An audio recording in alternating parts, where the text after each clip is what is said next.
नमस्कार, स्वागत है आप सभी का। मैं हूं आपके साथ ऋषु त्यागी। उत्तराखंड के मंगलौर और बद्रीनाथ सीट पर उपचुनाव के लिए मतदान संपन्न हो चुका है। मंगलौर सीट पर दो पक्षों में हुए विवाद का मामला अब तूल पकड़ता जा रहा है। कांग्रेस और बीजेपी इस मामले में आमने सामने आ चुकी हैं। दोनों ने ही निर्वाचन आयोग से शिकायत दर्ज कराई है। कांग्रेस के सीनियर नेता और पूर्व सीएम हरीश रावत ने हरिद्वार देहात कार्यालय में जाकर घटना के विरोध में धरना दिया। हरीश रावत ने हिंसा के लिए पुलिस प्रशासन और बीजेपी को जिम्मेदार ठहराया है। उन्होंने आरोप लगाया कि शासन प्रशासन की मिलीभगत से ये घटना हुई है। मंगलौर विधानसभा के लिबरहेडी में हुए विवाद को लेकर प्रदेश कांग्रेस कमेटी ने मुख्य निर्वाचन अधिकारी देहरादून को ज्ञापन सौंपा। कांग्रेस का आरोप है कि पुलिस प्रशासन और मतदान कर्मियों की मौजूदगी में गोलीबारी और बाहरी राज्यों से गुंडे लाकर घटना को अंजाम दिया गया।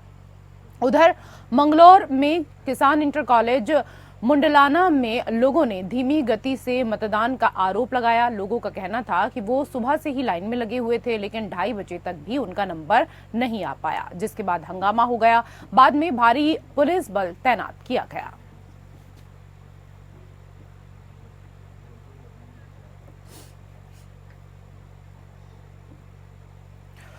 तो मंगलौर की घटना को लेकर पूर्व मुख्यमंत्री हरीश रावत ने चिंता जताई है। पूर्व मुख्यमंत्री का कहना है कि जो कुछ भी हो रहा है ये चिंताजनक है। कांग्रेस पार्टी के पक्ष में जो मतदान करने के लिए आ रहे थे उन पर लाठियां बरसाई गई। ये बहुत ही चिंताजनक है। सोशल मीडिया पर पूर्व मुख्यमंत्री ने पोस्ट भी किया, जिसमें उन्होंने मंगलौर की घटना को लेकर चिंता जाहिर की है। आपको बता दें कि उत्तराखंड के 2 विधानसभा में उपचुनाव के लिए कल मतदान हुआ और इस दौरान जमकर संघर्ष भी देखने को मिला।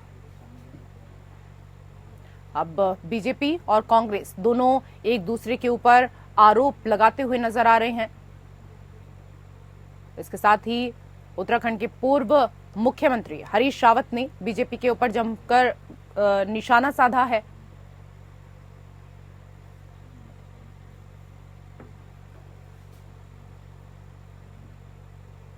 तो बद्रीनाथ विधानसभा में शांतिपूर्ण चुनाव संपन्न कराने के लिए पोलिंग पार्टियों की वापसी का सिलसिला शुरू हो गया है। मतदान समाप्त करने के बाद अब तक 55 पार्टियां सकुशल पहुंच चुकी हैं। पोलिंग पार्टियों द्वारा पीजी कॉलेज गोपेश्वर में मतदान सामग्री जमा कराई जा रही है। वहीं प्रशासन ने दूरस्थ क्षेत्रों की पार्टियों के लिए हेली की व्यवस्था भी इस दौरान की हुई थी।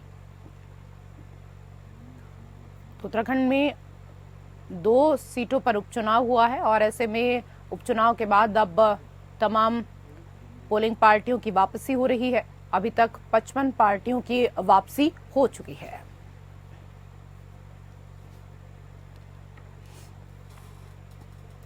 अंतर्राष्ट्रीय सहकारिता दिवस पर राज्य सरकार ने प्रदेश की आधी आबादी को बड़ी सौगात दी है। सरकार ने सहकारिता के क्षेत्र में महिलाओं को 33% आरक्षण देने का ऐतिहासिक निर्णय लिया है, जिसका शासनादेश जारी कर दिया गया है। सूबे के सहकारिता मंत्री डॉक्टर धन सिंह रावत ने इसे महिलाओं के हक में अभूतपूर्व फैसला बताते हुए कहा कि ये निर्णय महिला सशक्तिकरण की दिशा में मील का पत्थर साबित होगा।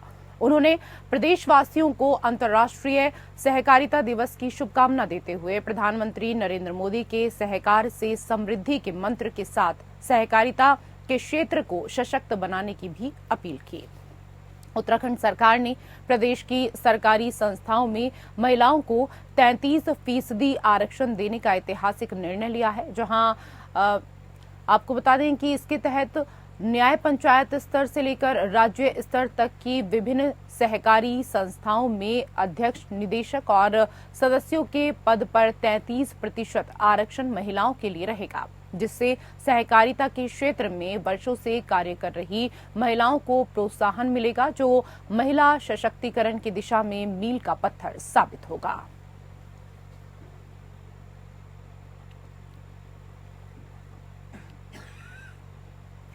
लोकसभा चुनाव संपन्न होने के बाद ही बीजेपी अब अपने कार्यक्रमों की रूपरेखा तय कर रही है, जिसको लेकर आगामी 15 तारीख को राजधानी देहरादून में बीजेपी की तरफ से प्रदेश के सभी पदाधिकारियों की बैठक का आयोजन किया जाएगा।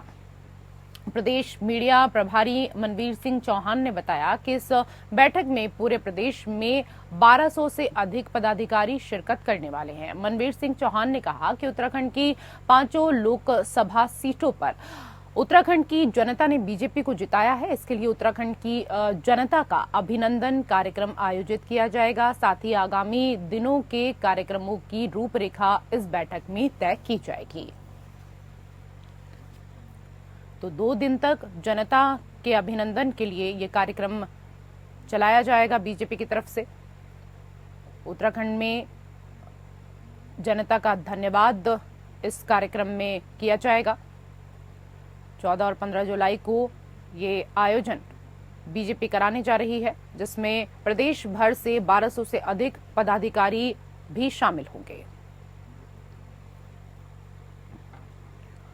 उधम सिंह नगर के खटीमा नगर पालिका सभागार में बीजेपी प्रदेश कार्यकारिणी सदस्य रमेश चंद्र जोशी की अध्यक्षता में व्यापारियों, स्थानीय जनता और उप जिला अधिकारी रविंद्र सिंह बिष्ट, तहसीलदार हिमांशु जोशी और ईओ दीपक शुक्ला की उपस्थिति में एक बैठक का आयोजन कर ओला से खटीमा के व्यापारियों के हुए नुकसान के लिए आर्थिक सहायता देने की मांग की गई है। साथ ही शहर के अंदर साफ सफाई व्यवस्था को दुरुस्त करने, शहर के अंदर कीटनाशक दवाइयों का छिड़काव करने, अवरुद्ध नाले नालियों की सफाई करने, आपदा के कारण हुए नुकसान का सर्वेक्षण करने की भी मांग की गई है। इसको लेकर उत्तराखंड मुख्यमंत्री को एक ज्ञापन भेजा गया है। वहीं बीजेपी नेता जोशी ने कहा कि व्यापारियों के हुए करोड़ों के नुकसान की भरपाई के लिए संबंधित विभागों को कार्रवाई करनी चाहिए। वहीं उपजिलाधिकारी रविंद्र सिंह बिष्ट ने बताया कि अति ओलावृष्टि से हुए नुकसान का विस्तृत सर्वेक्षण कर बाढ़ पीड़ित परिवारों, किसानों और व्यापारियों को दैवीय आपदा के तहत 5000 की सहायता राशि उपलब्ध कराई जाएगी।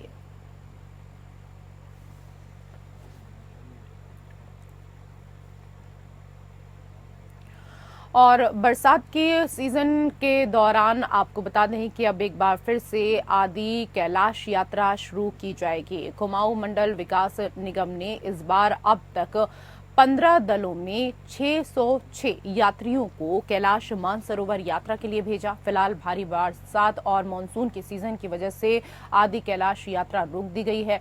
कुमाऊं मंडल विकास निगम के जीएम विजयनाथ शुक्ला का कहना है कि आदि कैलाश यात्रा बारिश के बाद पुनः शुरू की जाएगी। अभी संभावित तिथि 22 सितंबर की बताई गई है, लेकिन तात्कालिक समय के मौसम के हिसाब से ही यात्रा शुरू की जाएगी। हालांकि यात्रा के लिए रजिस्ट्रेशन जारी है।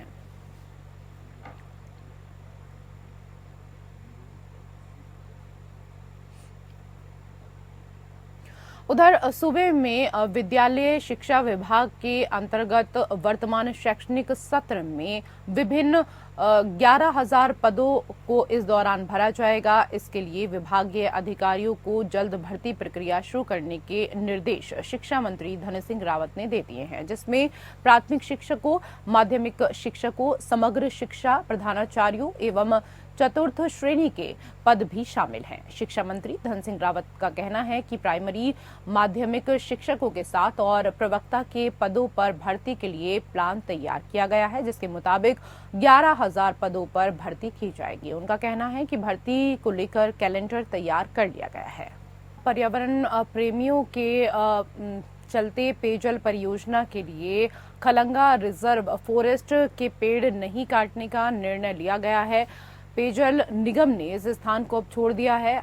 अब इसकी जगह माल देवता के निकट की तरफ से गांव के पास कनारकाटा गांव में भूमि चिन्हित की गई है। पिछले दिनों सौंग बांध को पेयजल परियोजना के लिए खलंगा रिजर्व फॉरेस्ट में पेड़ों पर निशान लगाने के बाद पर्यावरण प्रेमी विरोध में उतर आए थे। यहां करीब 2000 पेड़ काटे जाने थे।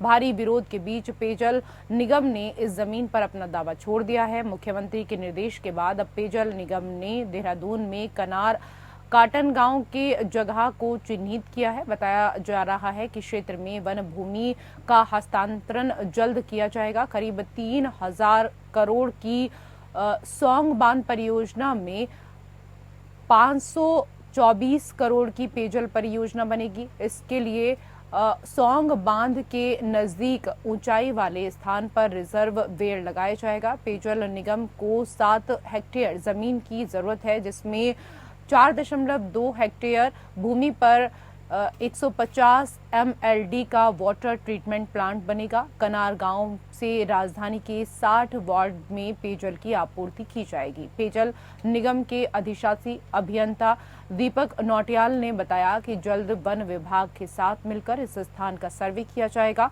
अब इस हिसाब से DPR बनेगा, जिससे पेयजल परियोजना तैयार की जाएगी।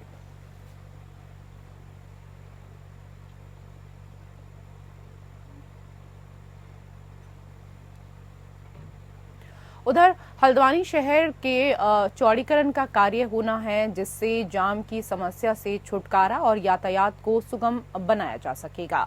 इसके लिए 13 चौराहे को चिन्हित कर लिया गया है। इस लिस्ट में कालाढूंगी स्थित लाल डांड चौराहा भी शामिल है। चौड़ीकरण को लेकर कुछ लोगों ने हाईकोर्ट में अपील दायर की थी। प्रशासन ने याचिकाकर्ता को सुना और फिर कोर्ट ने जवाब दाखिल किया, जिसमें पाया गया कि याचिकाकर्ता ने अतिक्रमण किया है। इसके बाद प्रशासन को उसे तोड़ने के निर्देश दिए गए। वहीं पिछले दिनों हुई बारिश में नुकसान को लेकर सिटी मजिस्ट्रेट AP वाजपेयी ने बताया कि इस बार पहले के मुकाबले जलभराव की समस्या नहीं हुई। हालांकि जो नहरें क्षतिग्रस्त हुई हैं, उन्हें जल्द ठीक करा लिया जाएगा।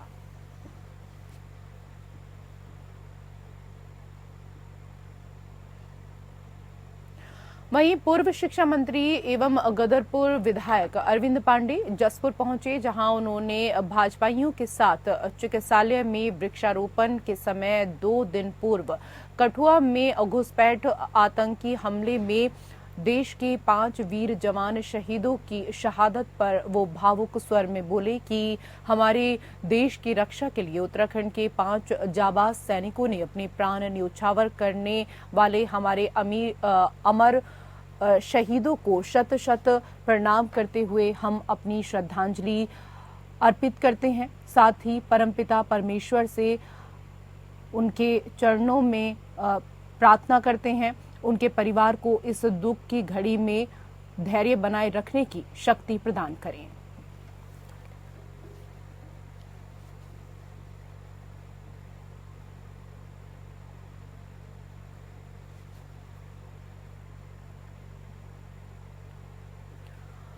राष्ट्रीय प्रौद्योगिकी संस्थान यानी NIT उत्तराखंड अब इंजीनियरिंग के अलावा छात्र MSc की पढ़ाई भी करवाएगा। दरअसल श्रीनगर स्थित राष्ट्रीय प्रौद्योगिकी संस्थान में इस सत्र में MSc की पढ़ाई भी शुरू होने जा रही है। जुलाई अंतिम सप्ताह तक 60 सीटों के लिए प्रवेश परीक्षा आयोजित करवाने और दाखिले की प्रक्रिया को पूरा करवाने के बाद 1 अगस्त से MSc की पढ़ाई संस्थान में शुरू हो जाएगी। संस्थान में MSc मैथ्स के लिए 20, फिजिक्स और रसायन विज्ञान के लिए भी 20-20 सीट निर्धारित की गई हैं, यानी कुल 60 सीट पर MSc में प्रवेश दिए जाएंगे। अब तक NIT उत्तराखंड में सिर्फ BTech, MTech और PhD कोर्स की पढ़ाई ही कराई जाती थी, लेकिन अब MSc में रुचि दिखाने वाले छात्र भी NIT में दाखिला ले पाएंगे।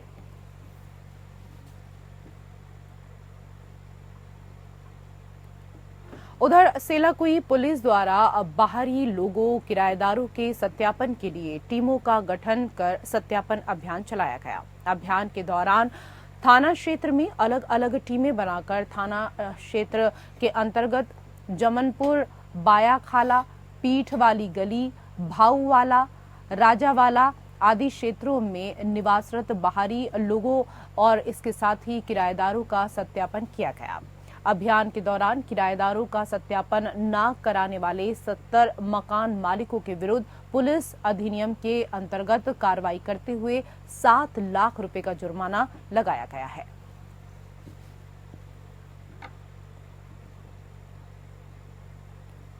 उधर मुख्यमंत्री ने उत्तराखंड के ड्रग फ्री देवभूमि 2025 के विजन को साकार करने के लिए एसएसपी देहरादून की तरफ से सभी अधीनस्थ को अपने अपने क्षेत्र में अवैध मादक पदार्थों की तस्करी और नशे के कारोबार में लिप्त अभियुक्तों को चिन्हित करते हुए उनके विरुद्ध कठोर कार्रवाई करने के लिए उत्तराखंड सरकार ने निर्देश दिए हैं, जिस क्रम में कोतवाली ऋषिकेश पुलिस ने आकस्मिक चेकिंग के दौरान एआरटीओ कार्यालय ऋषिकेश से एक अभियुक्त को 7 किलो 500 ग्राम अवैध गांजे के साथ इस दौरान गिरफ्तार किया है। पुलिस की पूछताछ के दौरान अभियुक्त ने बताया कि वो दिहाड़ी मजदूर का कार्य करता था।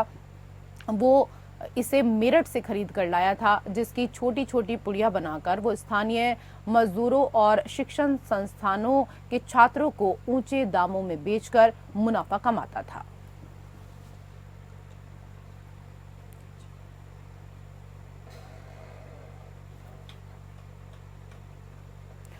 जनपद उधम सिंह नगर में खटीमा के विभिन्न गांवों नौसर, हल्दी, खेतल और इसके साथ ही खेलडिया आदि में गठित 3 टीमों ने बाढ़ पीड़ितों को आपदा राहत कोष से आपदा राहत सामग्री पैकेट का वितरण किया। इसी क्रम में ग्राम खेलडिया में तहसीलदार हिमांशु जोशी ने बाढ़ पीड़ितों को राहत सामग्री पैकेट वितरित किए। इसके साथ ही स्वास्थ्य विभाग की टीम भी आपदा प्रभावित क्षेत्रों से भ्रमण कर जरूरतमंदों को स्वास्थ्य लाभ पहुंचा रही है। वहीं खटीमा तहसीलदार हिमांशु जोशी ने बताया कि भारी बारिश के चलते आई आपदा से खटीमा क्षेत्र काफी प्रभावित हुआ है, जिससे पीड़ितों को राशन और भोजन की काफी दिक्कत हो रही है। इसी के चलते खटीमा क्षेत्र के विभिन्न गांवों में गठित 3 टीमों ने आपदा पीड़ितों को राशन किट का वितरण किया है। उन्होंने बताया कि खटीमा क्षेत्र में आज लगभग 300 राशन किट का वितरण किया गया है। वहीं उन्होंने कहा कि बाढ़ प्रभावित क्षेत्रों में स्वास्थ्य विभाग की टीमें भी भ्रमण कर जरूरतमंदों का उपचार कर रही हैं।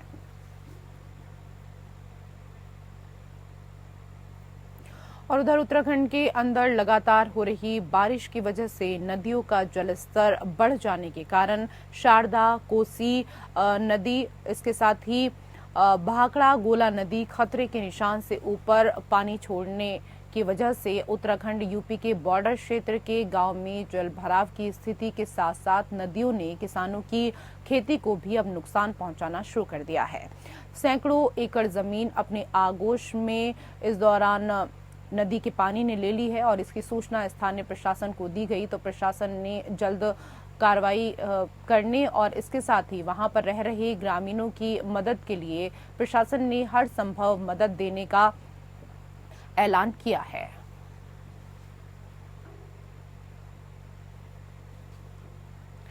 उधर उत्तराखंड के मौसम को लेकर मौसम निदेशक विक्रम सिंह ने कहा कि इस सप्ताह सामान्य रेनफॉल एक्टिविटी देखने को मिलेगी। साथ ही उन्होंने आगे बताया कि 11 और 12 जुलाई को काफी तेज बारिश और 1-2 जगह अधिक तेज बारिश देखने को मिल सकती है। तो क्योंकि देहरादून, टिहरी, पौड़ी और कुमाऊं रीजन में देखें तो नैनीताल, चंपावत, उधम सिंह नगर में भी भारी बारिश देखने को मिलेगी, लेकिन इसको सामान्य रेनफॉल एक्टिविटी के रूप में रखा गया है। साथ ही 13, 14, 15 तारीख में नॉर्मल रेनफॉल एक्टिविटी रहेगी, लेकिन रेनफॉल एक्टिविटी के चलते येलो अलर्ट रखा गया है, जो कि सामान्य एक्टिविटी में रखा जाता है। साथ ही उन्होंने आगे कहा कि जो लोग आवाजाही कर रहे हैं वो मौसम की जानकारी लेकर ही बाहर निकलें।